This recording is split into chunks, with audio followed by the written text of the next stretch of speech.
오늘 오후 예배 나오신 우리 모든 성도님들을 주님의 이름으로 환영하고 축복합니다. 우리 전후 좌우로 함께 사랑과 축복의 인사 나누겠습니다. 주님의 이름으로 사랑합니다.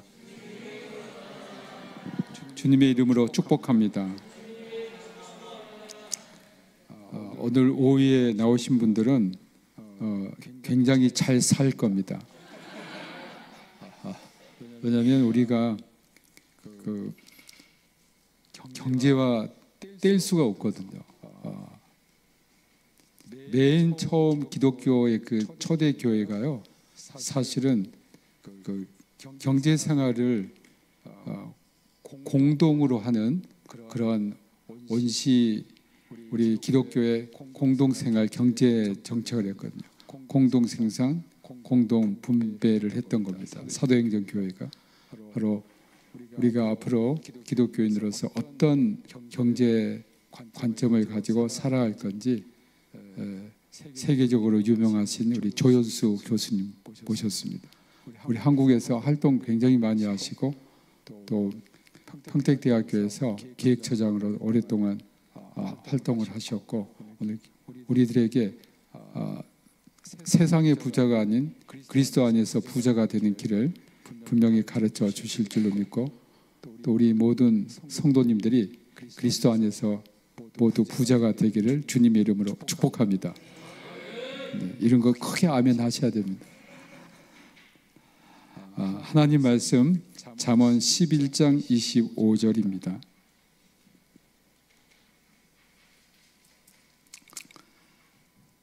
잠언 11장 25절, 구약성경 923페이지 우리 같이 읽겠습니다. 구제를 좋아하는 자는 풍족하여질 것이요, 남을 윤택하게 하는 자는 자기도 윤택하여 지리라. 아멘. 이 시간 성경에 나타난 경제생활과 생활경제이라는 제목으로 조윤수 교수님 오셔서 강연해 주실 때 기쁨으로 경청해 주시기 바랍니다. 나오실 때 박수로 환영해 주시면 고맙겠습니다.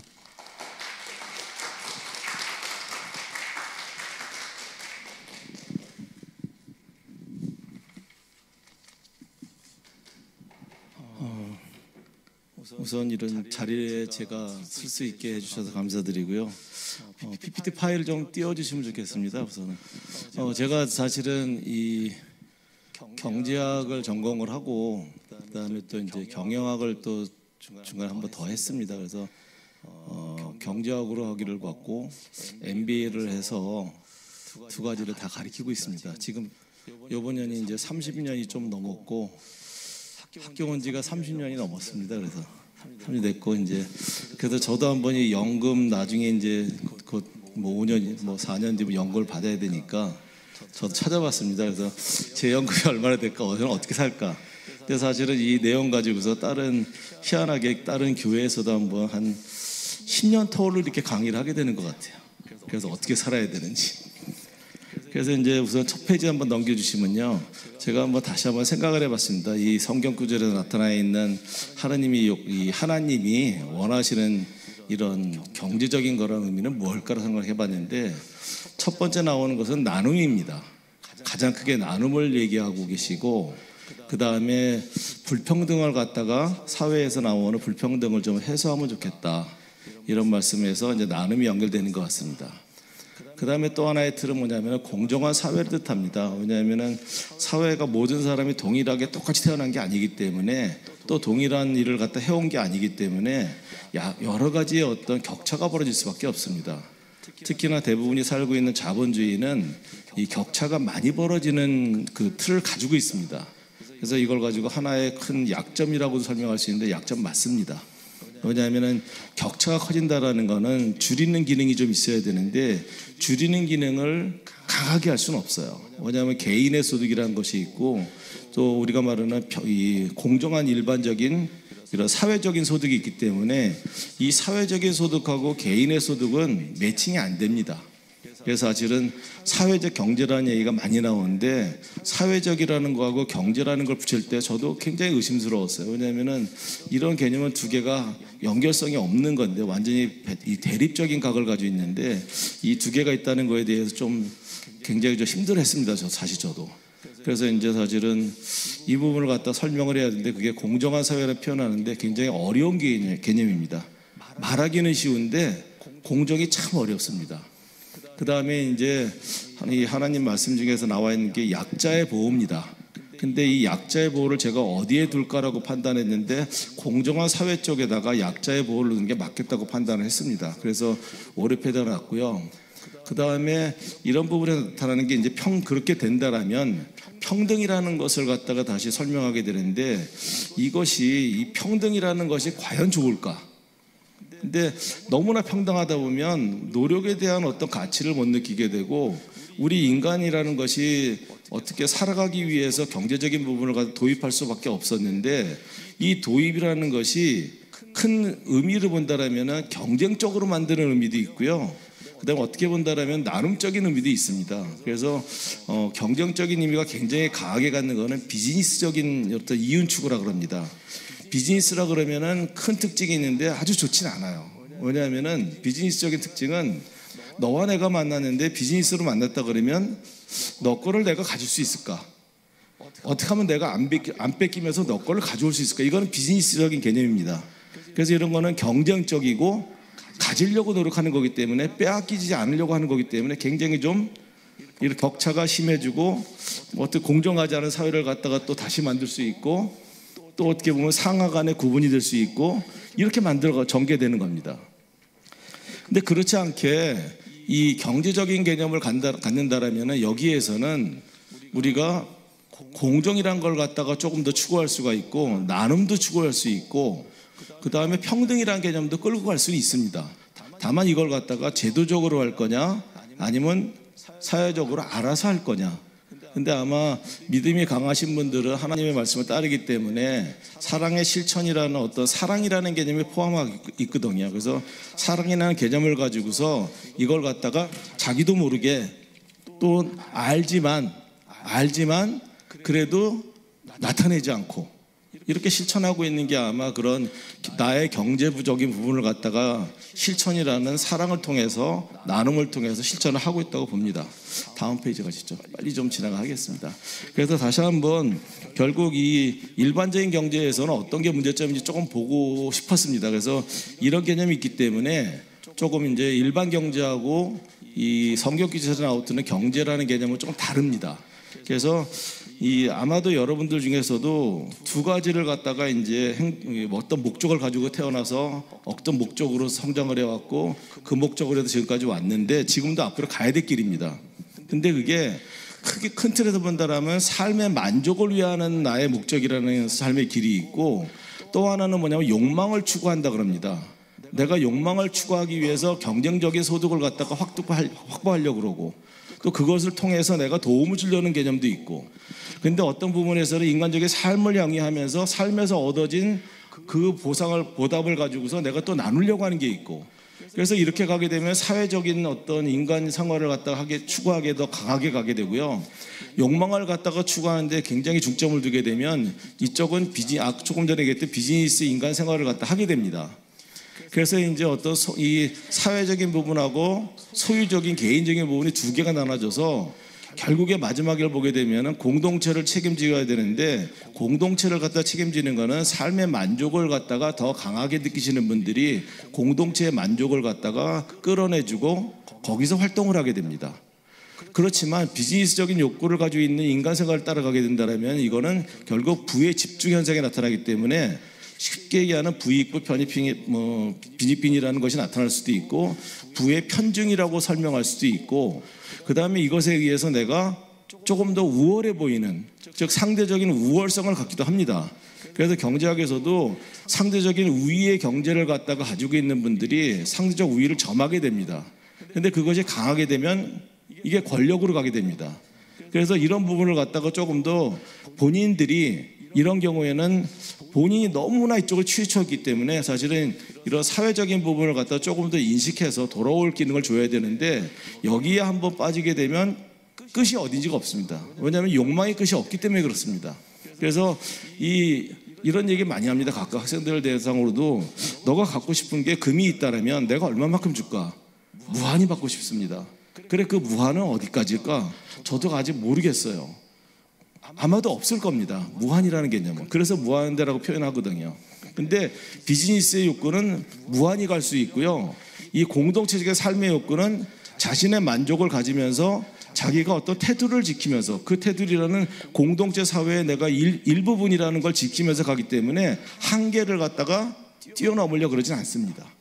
그래서 공동의 삶을 갖다 추구하는 것은 이 삶의 만족을 갖다 좀 더 강하게 갖는 사람들이 이 아마도 교회적인 삶, 기독교적인 윤리, 이런 부분에서 아마 행동하는 부분이 많을 겁니다. 다음 페이지 한번 또 보시죠. 다음 페이지 넘어가면은, 그래서 한번 제가 기독교적 윤리, 경제 윤리하고 이 일반 경제 윤리가 어떤 공통점이 있고 뭐가 좀 다를까를 갖다가 좀 생각했는데, 가장 큰 거는 빨갛게 표현을 했습니다. 그래서 비경쟁적이냐 경쟁적이냐, 이 두 가지를 놔뒀고요. 당연히 비경쟁적인 부분에 기독교의 경제 윤리가 들어와 있고, 경쟁적인 부분에 일반적인 경제 윤리가 들어와 있습니다. 근데 이 부분에서 우리가 갈등이 생기는 것은 둘 다 원하긴 하는데 길은 다릅니다. 그 똑같은 길은 뭐냐면 효율적인 경제 성장, 이거는 다 좋아합니다. 왜냐하면 효율적이라는 개념을 좋아하기 때문에. 근데 경제 성장이냐 경제 발전이라는 개념에서 조금 달라질 수가 있어요. 하지만 경제 성장을 갖다 내세워서, 아 그래, 우리가 부가 충족해지는 경제 성장을 갖다 가져다 준다면 효율적인 어떤 기능도 할 거야. 누가? 기업이, 아니면 정부가. 이렇게 해서 나는 비즈니스적인 삶을 가진 사람은 피해 가려고 그러지만 정부한테, 기업한테 떠넘기려고 그럽니다. 근데 어떻게 본다면요, 기업은 이윤을 극대화시키는 집단이고요, 그 다음에 정부는 세금을 갖다가 최대한 받아내서 많은 것을 영위하기 위한 그런 소득을 얻기 위한 집단입니다. 그래서 보면 여러분들이, 많은 사람들이 이런 얘기 합니다. 내가 이거 세금을 내기 위해서 사나? 글쎄요, 예전이라면 정말 원래 1년에 365일 12달이라는 개념으로 가게 된다면 아마도 거기에 충실했다면 카드는 만들어지지 않았을 겁니다. 왜냐하면 카드라는 거는 13달을 만들어낸 겁니다. 그래서 12달까지 12월에 지출을 해도 13월에 우리가 말하는 세금을 내게 돼 있어요. 소비 지출을 해야 되는 거고. 그러니까 소비 지출을 13달로 만든 겁니다. 결국 그게 뭘까? 라고 본다라면 인간의 생활은 12달로 끝났지만 기업의 경제적인 이윤적인 활동하고 정부의 세금적인 활동은 13달로 끝나는 겁니다.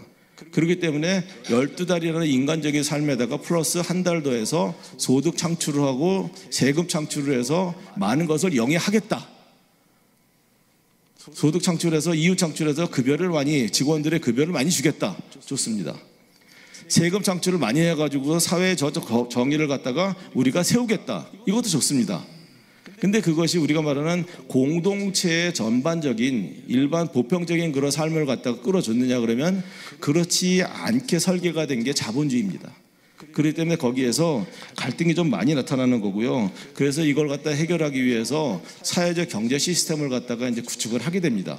근데 이 사회적 경제 시스템이라는 것이 아까 말씀드린 대로 삶이라는 거랑 경제라는 게 충돌하고 있기 때문에 두 개가 아주 융합적인, 복합적으로 끌어가기는 굉장히 힘든 부분입니다. 그래서 이런 것이 이제 기독교 경제 윤리하고 일반 경제 윤리가 조금 다르다는 그 차이점을 먼저 좀 설명을 드렸습니다.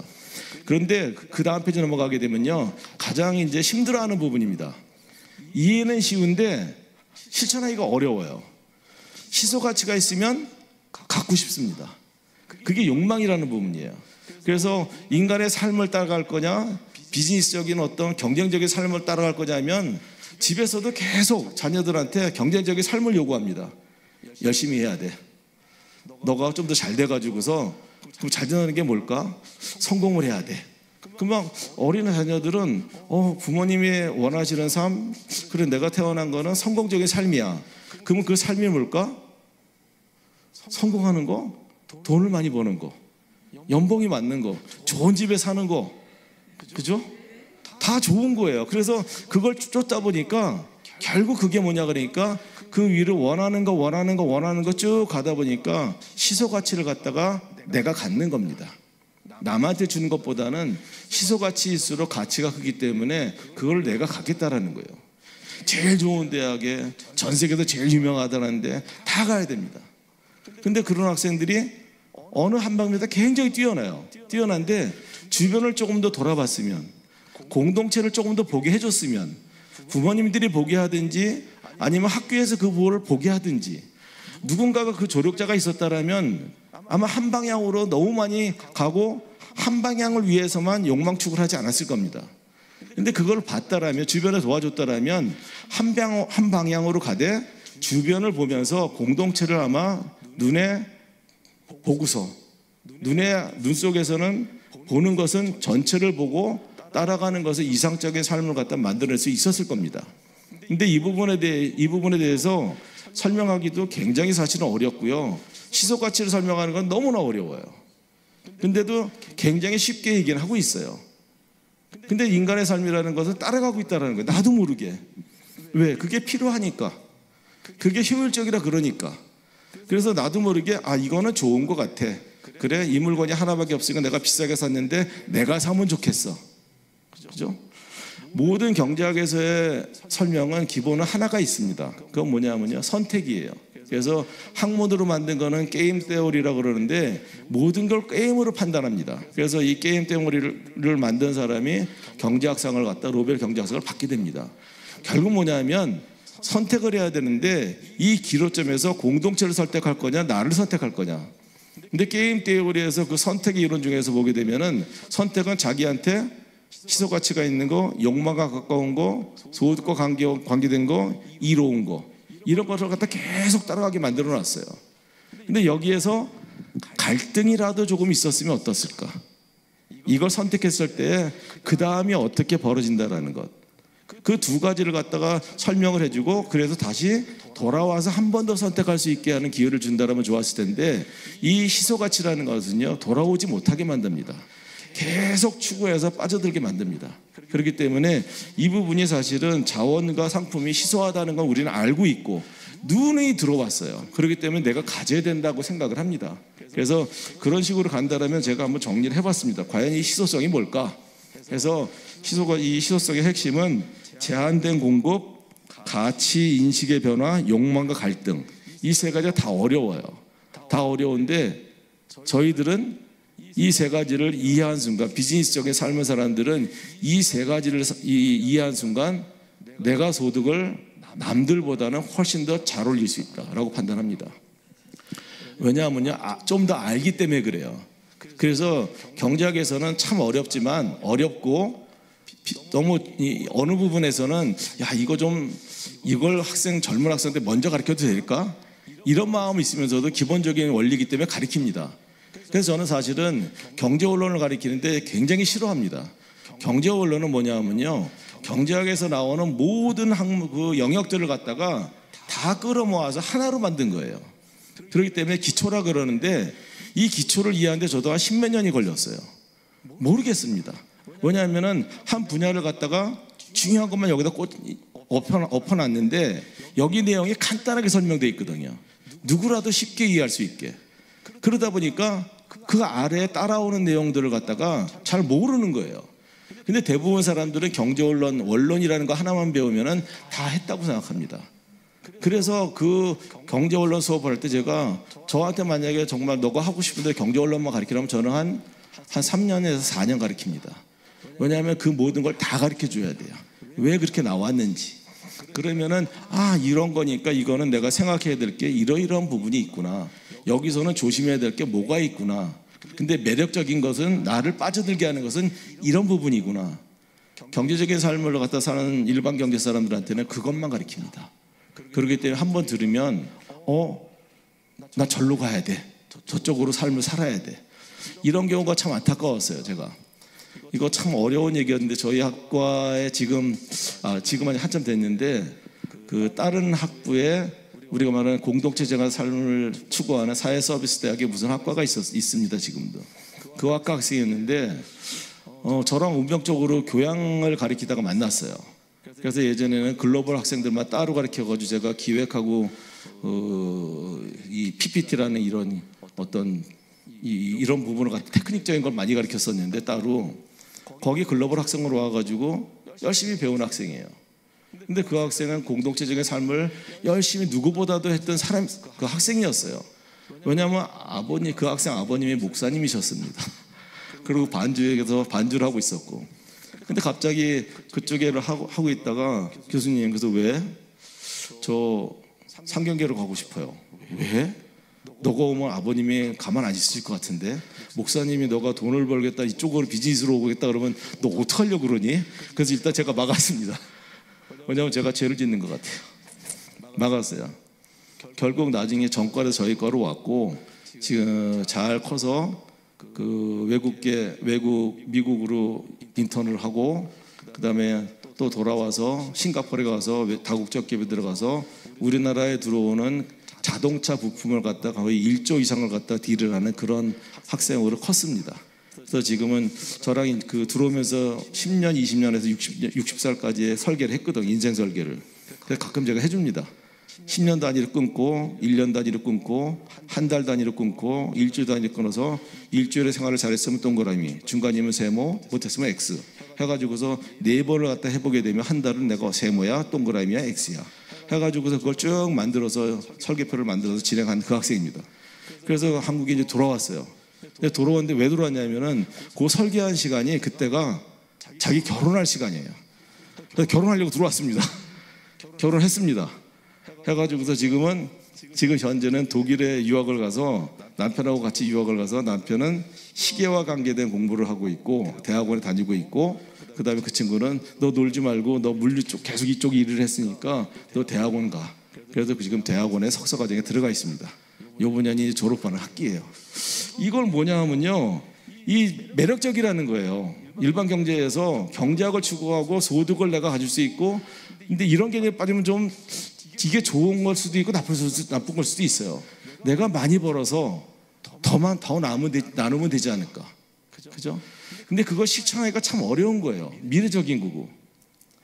제가 여기서 참 저도 열심히 벌고, 이상하게 저는 조금 운이 좋았었어요. 그래서 투기도 많이 했었고 많이 벌었고, 제가 지금까지 솔직히 제가 장학금 학교에 와서 30년 있으면서 장학금 한 5천만 원 이상 낸 것 같아요.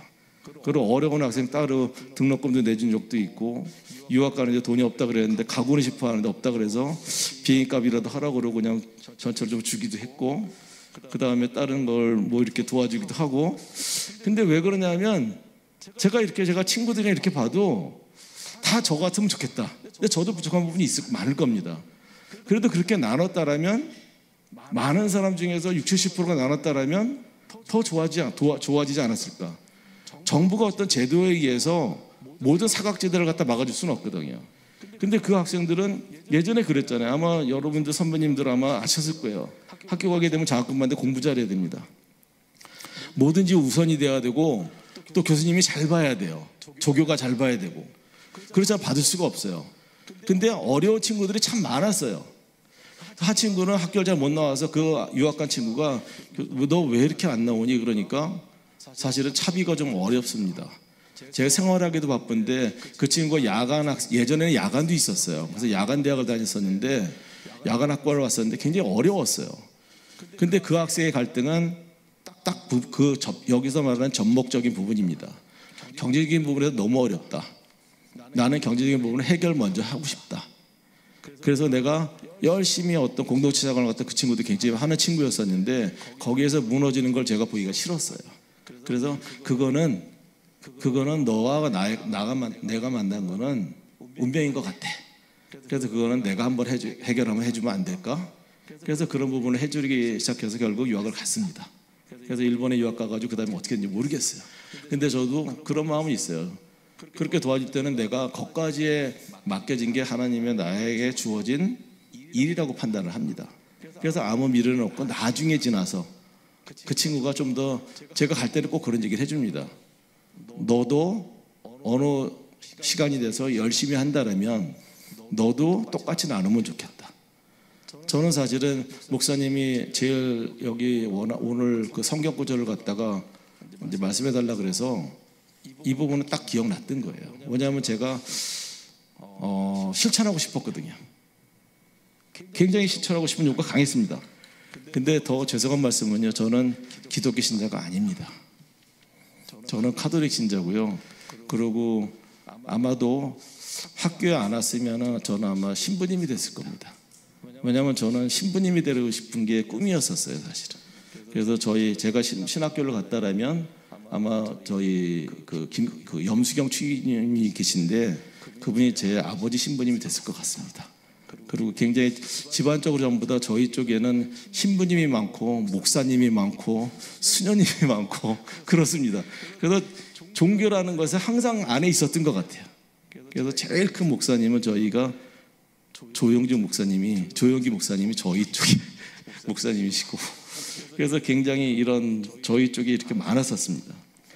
제가 지금 여기 띄우는 거는요, 이 그림을 가져올까 말까 했는데 경제학의 아픈 부분이면서 설명했던 모든 게 다 들어가 있습니다. 왜 충돌을 일으키는지, 경제학에서 일반 경제가 좀 더 강하게 나왔다라는 게 아래쪽에 그림 빨간 걸 테두리에 있는데요. 무엇을 얼마나 생산할 것인가, 많이 생산해야죠. 어떻게 생산할 것인가, 누구를 위하여 생산할 것인가. 이거는 경제 원리가 기독교의 윤리적인 원리보다 더 강합니다. 왜냐하면 여기를 조절해서 이윤 창출이 굉장히 크게 되기 때문입니다. 그래서 이 부분에 함몰될 수밖에 없어요. 그래서 이 부분에 집중을 하고 있어서 다른 거를 잃어버리는데, 그 잃어버리는 게 뭘까라고 보니까 그 윗부분에 있는 일반 경제하고 기독교 경제 윤리가 어느 정도 접목되는 부분, 요 두 번째 중간에 위에 있는 부분이 이 부분을 갖다가 아랫부분에 강조하다 보니까 위를 갖다 좀 놓치게 되는 겁니다. 그래서 보면은 합리적인 선택이었느냐, 이러한 것들이, 즉 무엇을 어떻게 누구를 위해 생산하는 것이 합리적인 선택을 가지고서, 기준점을 가지고서 했느냐. 또 하나는 경제 문제를 갖다 해결하는데 다양한 문제들을 갖다, 사회 속의 다양한 문제를 해결하려고 노력했느냐. 이 부분에서 아마 갈등이 많았을 겁니다.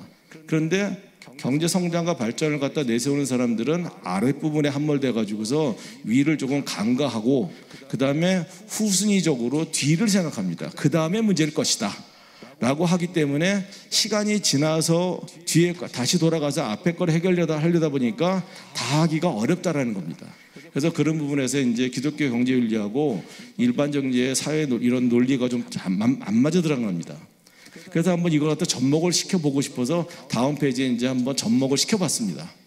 해가지고서 다음 페이지 보시면, 다음 페이지로 돌려주시면 이렇게 해본 겁니다. 기독교 경제학 윤리에서, 그 다음에 일반 경제 윤리에서 접목되는 부분을 찾은 겁니다. 그래서 기독교 경제 윤리에서 아까 사전에 얘기했던 공정한 사회, 여기서는 공정한 소득 활동, 그 다음에 평등한 삶, 인간적 윤리를 바탕으로 하는 삶, 그 다음에 사회적 약자 보호, 소득 재분배의 역할을 갖다가 동원하는 것, 하나님이 원하시는 일과 자비, 사랑, 나눔입니다.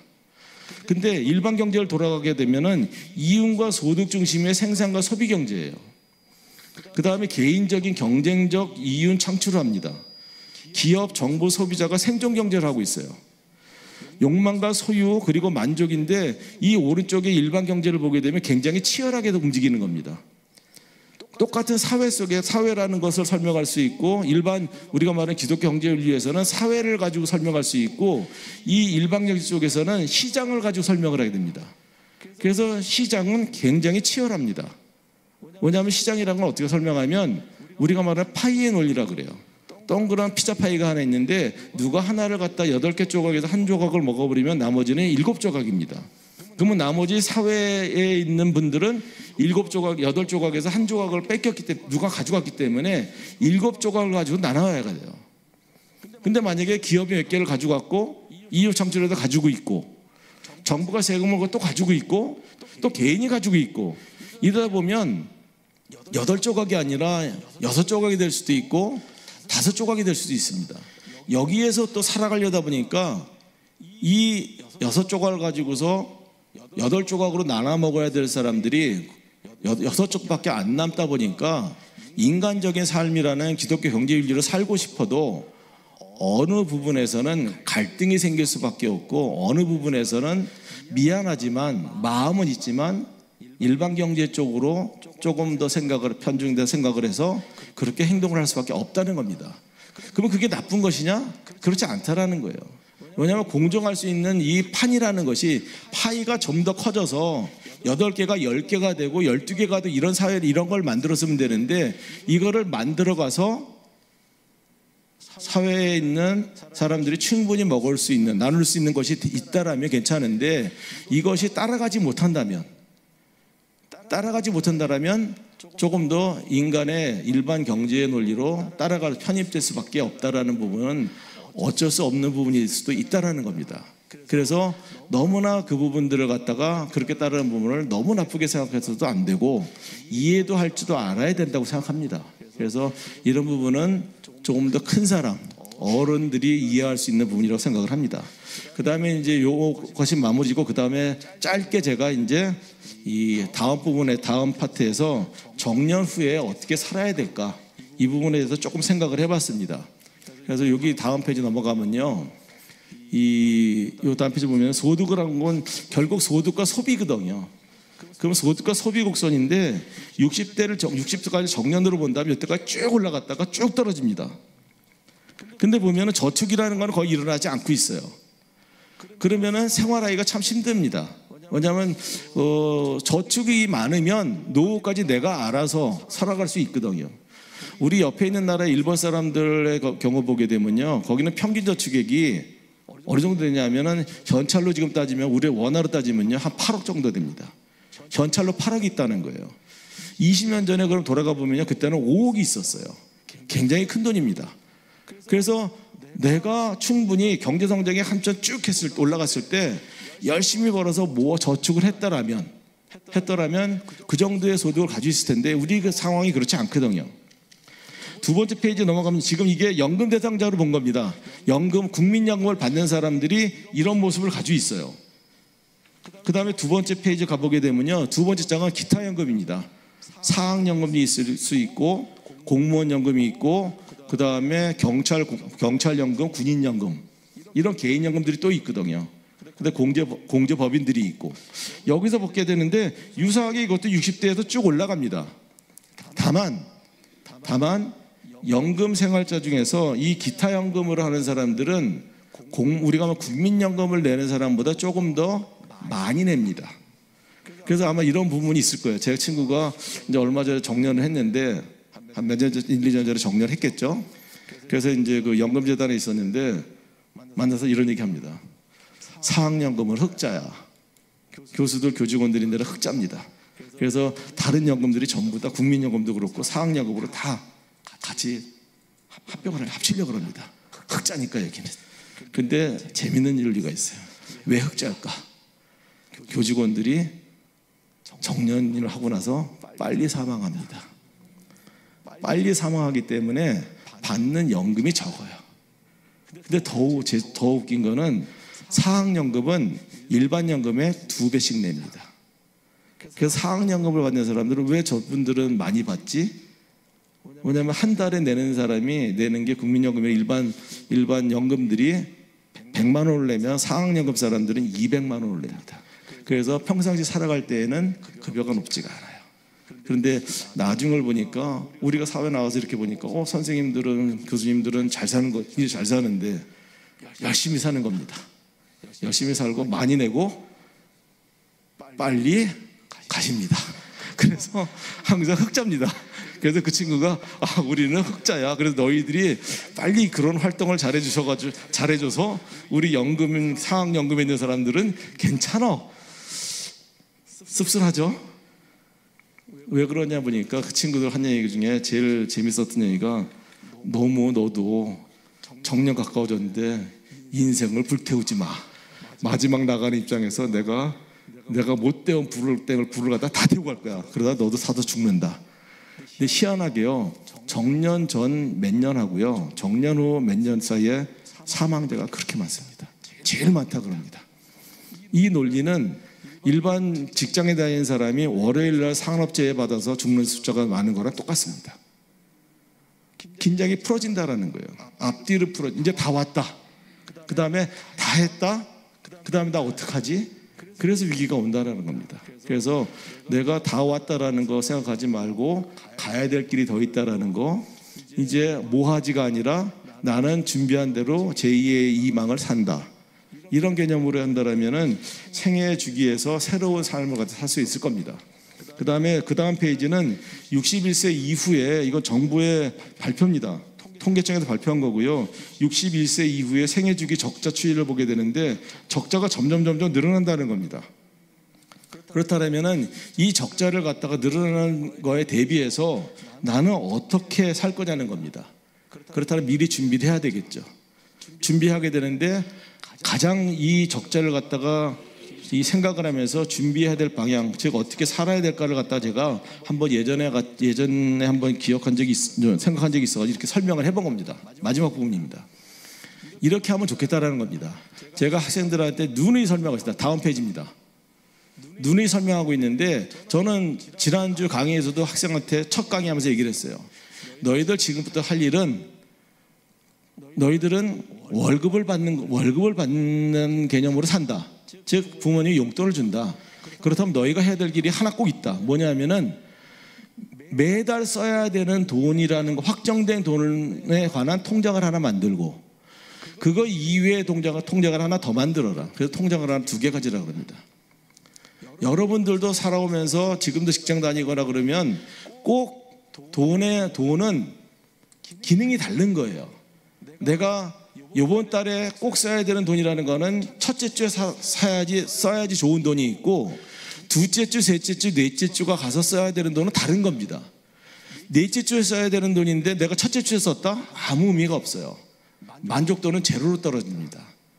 내가 지금 사가지고서 내가 책을 본다, 공부를 해야 된다 그러면 먼저 첫째 주 1월 1일 날 사야 됩니다. 왜냐하면 그래야지 한 달 동안 볼 수 있거든요. 근데 내가 이걸 갖다 둘째 주에 샀다? 그럼 한 주가 스킵해 없어지고 셋째 주부터 갖는 거예요.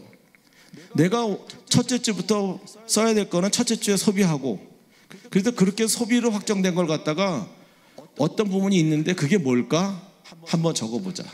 그래서 여러분들이 내가 한 달에 꼭 써야 되는 거를 1, 2, 3, 4주로 나눠서 첫째 주에 사는 거, 둘째 주 사는 거, 셋째 주 사는 거, 넷째 주 한번 기입해 보는 겁니다. 그렇게 해서 20개 정도만 기입해 보면 내가 막상 써보니까 20개가 없네? 없을 겁니다. 20개를 갖다가 내가 꼭 써야 될 부분을 통장에다가 20개를 갖다가 생각하고 통장을 모아놓은 돈이라는 건 별로 없을 겁니다. 불안하기 때문에 가격을 모르기 때문에 더 많이 집어넣는 겁니다. 그 이외의 돈은 다른 통장에 넣어서 자녀들이 필요할 때 내가 사 먹고 싶을 때 같이 어디 여행 갈 때 그렇게 쓰는 돈입니다.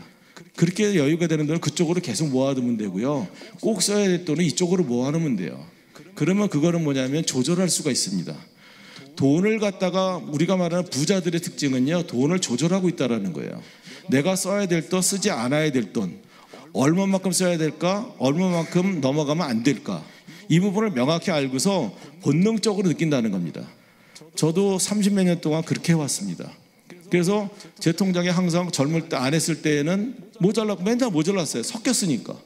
내가 얼마 써야 될지 다 쓰고 나니까 내가 이건 어떡하지? 저건 어떡하지? 아예 없는 겁니다. 그래서 일단 통장을 갖다가 구분하라는 겁니다. 그 다음에 급격한 소득 감소가 오게 되는데 아까 말한 소비 지출을 나눴다라면 내가 정말 시장에서 소비 지출해야 될 돈하고 삶을 위해서 소비 지출할 돈을 한 번 더 구분해 보는 겁니다. 그 돈은 2번째 통장입니다. 거기에서 내가 내 삶을 위해서, 내가 어떤 공공적인 어떤 삶을 위해서, 아니면은 내가 정말 나를 위해서, 이제까지 못했던 나를 위해서 내가 먹고 싶은 게 뭘까? 여러분들 내가 먹고 싶은 게 뭘까를 해도 5가지 끄집어낼 수 있을까요? 그죠? 굉장히 잘 사는 삶입니다. 왜냐하면요, 대부분은 그래 이게 내가 좋아하는 걸까? 자식이 좋아하는 걸까? 이게 내가 좋아하는 걸까? 전부가 다 같이 그래 이거 좋아하는 거야 라고 판단해서 나도 끌어와서 내 거로 생각한 거예요. 정말 내 거 뭘까? 정말 내가 하고 싶은 건 뭘까? 이걸 한번 61세 이후에 소득을 갖다 구분한다면 내가 나눠가질 수 있다는 겁니다. 그래서 그런 개념을 갖다 조금 더 생각을 해보면 내 삶이 편해진다는 거. 즉 그 말은 뭐냐면은 연금 수령 불안에 대해서 미리 대비했고 작지만 내가 준비가 돼 있다라면 사람마다 다 똑같을 수는 없잖아요. 만족이라는 거는 작은 거에서 만족할 수 있거든요. 큰 만족이 있는데 큰 만족이 큰 욕망을 충족시키자는 거냐? 그렇진 않다고 봅니다. 그렇기 때문에 이런 불안에 대해서 조금 더 인생 설계를 갖다 다시 한번 좀 더 하면 좋겠고요. 그 다음에 모든 걸 갖다가 사람들이 그 정부의 기능은 있어요. 정부 기능은 항상 있는데 안타까운 사각지대는 뭐냐면요. 있는데도 불구하고 몰라서 도움을 요청을 못하는 거예요. 노인들, 연금 수령자 이후의 사람들에 대해서 정부의 정책은 굉장히 많습니다. 근데 내가 불안할 때 한번 정말 구청이나 시청이나 우리가 말 주민센터, 여기는 여러분들이 낸 세금 가지고 먹고 사는 것 아닌가요? 여러분이 주인이에요. 내가 가서 내가 좀 이런 부분인데 내가 여기에서 지원받을 수 있게 뭐가 있냐 그러면 많습니다. 여러분들 주민센터, 시청, 구청에서는요, 여러분들을 시민들을, 국민들을 도와주고 싶은데 예산은 측정되어 있는데 책정된 예산을 다 못 씁니다. 항상 남아 돌아요. 왜? 그분들이 나눠주려고 한 명 한 명 찾아가서 뭐 필요하세요? 뭐 도와줄까요? 이렇게 합니까? 아니거든요. 뭐냐면은 그분들이 안 하는 건 아니에요. 하고 싶은데 혼자 담당해야 될 대상자들이 몇천 명씩 있다라는 거예요. 그러면은 하루에 한 분을 만나도 365일이 아니라 1년을 갖다 설계하는데 내가 사실은 일을 갖다가 5년치 일을 해야 돼요. 그래야지 5년치를 내가 다 해야지만 1년에 할 일을 할 수밖에 없는 거예요. 그렇기 때문에 여러분들이 찾아가지 않는 한 내가 알지 않는 한 얻을 수가 없다라는 거예요. 근데 그게 굉장히 많다.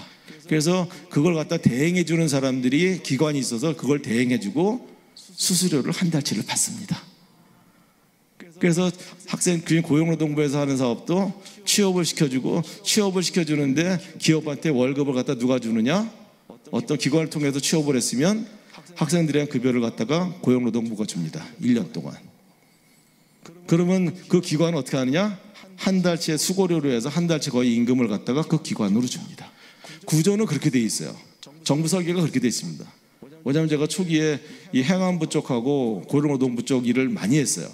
그래서 고용노동부의 법정 설계까지 해가지고 지금 뭐 여러분들 관계에 있는 일자리 맞춤형 사업이라든지 아니면 일자리 공시제라든지 이건 제가 연구 책임자였습니다. 그래서 기관하고 같이 해가지고 앞으로 우리나라 지역경제 전체 성장을 갖다 끌어가야 되는데 뭘 해야 되겠냐 해서 전국에서 뽑았더니 젊은 학자 그 당시에 12명 있었어요. 그래서 그 사람들에 의해서 지역경제라는 것이 만들어진 겁니다. 해가지고 그 설계하다 보니까 나중에 이제는 가만히 보니까 받아야 될 수요자가 몰라서 못 받는 경우가 너무 많다라는 거예요. 그래서 여러분들은 한번 찾아가 보면 그분들을 도와주는 역할이기도 해요. 왜냐하면 그분들은 그걸 해야지 되는 일이 역할인데 그걸 못하는 거예요. 몰라서 못하는 게 아니라 찾을 수가 없어서. 그래서 보편적 복지를 할 거냐 선택적 복지를 할 거냐 해서 보편적 복지를 할 수밖에 없는 이유는 그것 때문에 그래요. 선택적 복지를 하려고 그러면 선택을 해야 되거든요. 돈은 있는데 이거 정말 어려운 사람 찾아서 해야 되거든요. 근데 그 예산이 총 예산의 거의 3분의 1입니다. 인건비가. 그럼 정부에서는 정말 사회적 약자들을 위해서 도움을 주려고 그랬는데 그 예산의 3분의 1이 인건비로 들어가 버리게 되면 이거는 좋지 않잖아요. 그리고 설계하는 이걸 찾아내는데 오래 걸리잖아요. 그래서 그러지 말고 한꺼번에 다 주라는 겁니다. 그냥 총 예산을 갖다 그냥 N분의 무조건. 차라리 그게 더 나눠주는 효과는 크다. 누군지 모르겠지만 마이너스 효과도 많습니다. 안 받아도 될 사람이 받는 경우도 많아져요. 예, 그럼에도 불구하고 왜 그렇게 하냐면 어쩔 수가 없었다라는 거예요. 그렇다는 방법이 있어요. 여러분이 찾아가면 받을 수 있고요. 그 다음에 사회적 기능에 의해서 정부가 조금 더 세밀하게 미리 예측과 관측을 해놨다라면 좀 더 좋을 것 같은데 그런 부분이 제가 일하면서도 되게 안타까운 부분이었습니다. 그 다음에 마지막으로 설명하고 싶은 거는 맨 마지막에 있습니다. 인생 2막의 도전을 갖다가 새로운 도전을 하셔야 되고 연금 수령이 얼마가 되는지를 파악해 보셔야 됩니다. 그래서 저도 이걸 준비하면서 저도 사학연금 재단에 들어가서 제가 정년하게 될 경우에 얼마나 받을까를 저도 뽑아봤습니다. 얼마가 나와요. 그래서 보니까 제가 총 정년할 때까지 36년 몇 개월을 하게 되더라고요. 왜냐하면 제가 젊을 때 왔어요. 여기 딱 30 조금 넘어서 와가지고 굉장히 빨리 온 케이스예요. 운이 좋게. 그래서 보니까 군대 이전이 있으니까 실제 근무 경력은 여기서만 34년 몇 개월이 되고 그다음에 군대 경력이 한 그 2년 몇 개월, 제가 사병 갔다 왔거든요. 그래서 2년 몇 개월 합치니까 36년이 좀 넘더라고요. 그래서 그런 것들이 설명하는 이유는, 그런 걸 설명한 이유는 마지막에 오른편의 아래쪽에 있는 주어진 소득 제약이 나한테는 뭐가 있는지, 내가 도둑을 갖다가 나눠서 쓸고 소비 지출할 수 있는데 거기에 제약되는 요소가 어떤 게 있는지를 먼저 봐야 된다라는 거예요. 내가 가지고 있는, 내가 쓸 수 있는 용도의 돈에 제한 요소는 어디가 있는지, 제한 요소가 있다라면 조금 더 통장 두 개에서 왼쪽 표 첫 번째 통장 쪽으로 가야 될 부분이 많을 겁니다. 제약 요소가 있기 때문에. 그러면 지출 구조도 거기에 맞춰서 줄여 나갈 겁니다. 그래서 이 제약 요소를 먼저, 왜 이 부분이 들어가냐면요, 일반 경제에서는 가정이 하나 있어요. 경제학의 제일 처음에 하는 가정은 주어진 소득 제약 하에서 이렇게 돼 있어요. 주어진 여건 하에서 기업이 가지고 있는 생산 비용하고 그 다음에 운전할 수 있는 운전 자금하고의 제약 요건 하에서, 일반적인 사람이라면 주어진 소득 하에서 넘어간다라면 마이너스라는 거예요. 최대한 그렇게 하지 말자라는 거예요. 그래서 나의 주어진 소득의 제약 조건이 과연 뭘까? 어느 정도 될까?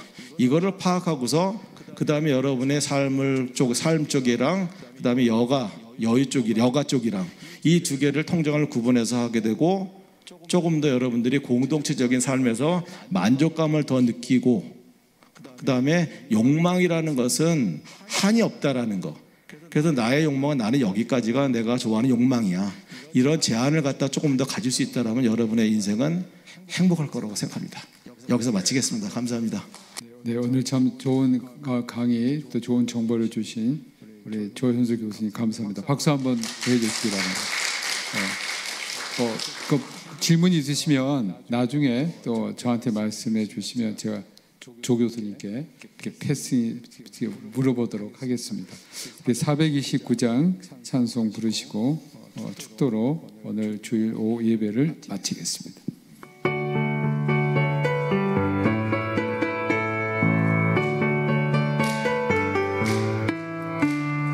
세상 모든 풍파 너를 흔들어 약한 마음 낙심하게 될 때에 내려주신 주의 복을 세어라.